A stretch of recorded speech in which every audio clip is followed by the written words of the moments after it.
Do children learn better by listening, or by discovering things on their own? What if teaching is not about telling, but guiding students to explore? That's exactly what Bruner's cognitive development theory explains. This question is asked many times in exams, and question might ask like, describe Bruner's cognitive development theory. Also mention its demerits and educational implications. Bruner's cognitive development theory. Jerome Bruner was born in New York in 1915. Bruner had a difficult childhood with early operation to correct his vision and his father dying when he was only 12.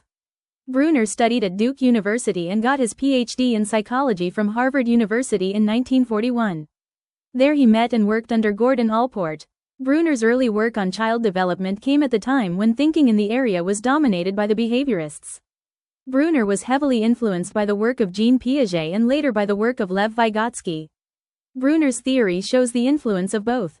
Bruner believes the child has to learn for itself by making sense of its own environment. Bruner rejected the idea of stages as popularized by Piaget and to a lesser extent Vygotsky.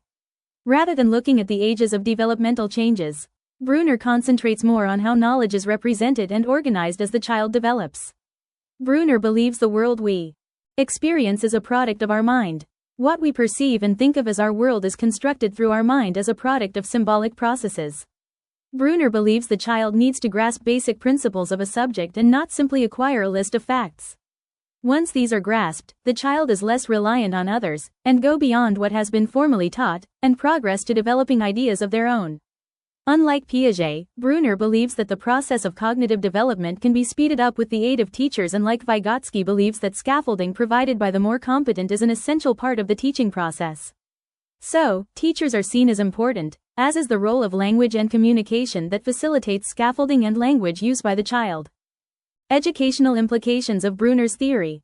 Purpose of education. For Bruner, the purpose of education is not to impart knowledge, but instead to facilitate a child's thinking and problem-solving skills, which then can be transferred to a range of situations. Specifically, education should also develop symbolic thinking in children. Bruner opposed Piaget's notion of readiness.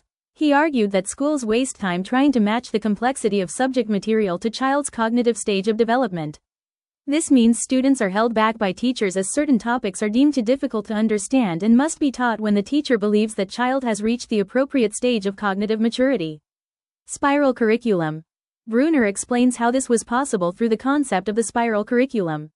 This involved information being structured so that complex ideas can be taught at a simplified level first, and then revisited at more complex levels later on. Therefore, subjects would be taught at levels of gradually increasing difficulty.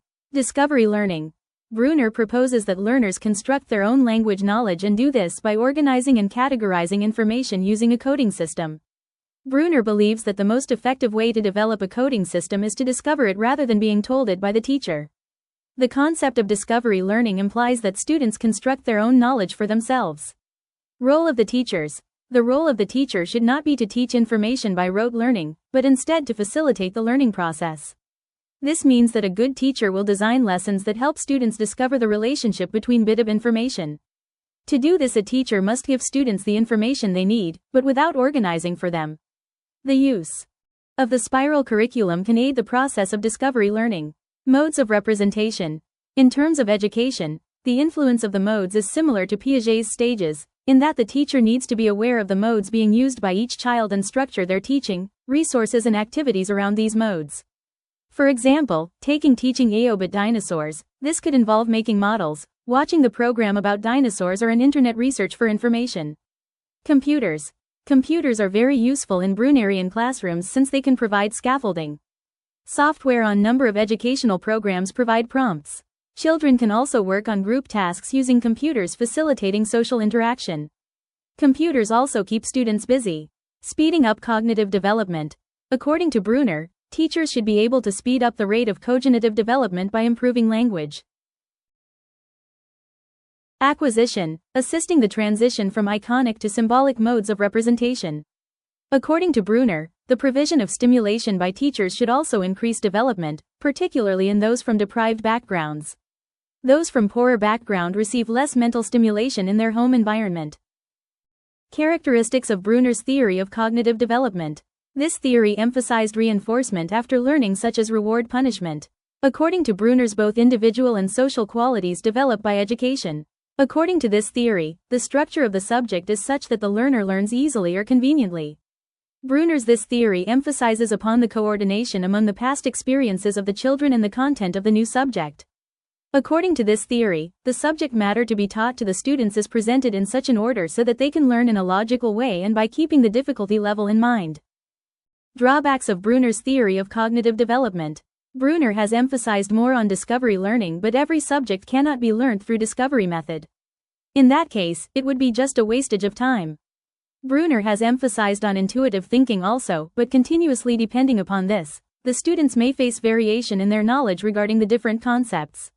It is difficult for the students to understand the structure of discipline. To understand this, the student requires a particular ability and motivation. Difference between Bruner and Piaget. There are similarities between Piaget and Bruner, but an important difference is that Bruner's modes are not related in terms of which presuppose the one that precodes it. Sometimes one mode may dominate in usage, they coexist. Bruner agrees with Piaget. Children are pre-adapted to learning. Children have a natural curiosity. Children's cognitive structures develop over time. Children are active participants in the learning process. Cognitive development entails the acquisition of symbols. Bruner disagrees with Piaget. Development is a continuous process, not a series of stages. Symbolic thought does not replace earlier modes of representation. The development of a language is a cause, not a consequence of cognitive development. You can speed up cognitive development. You don't have to wait for the child to be ready. The involvement of adults and more knowledgeable peers makes a big difference. Thank you for watching. Don't forget to like, subscription and share for more videos.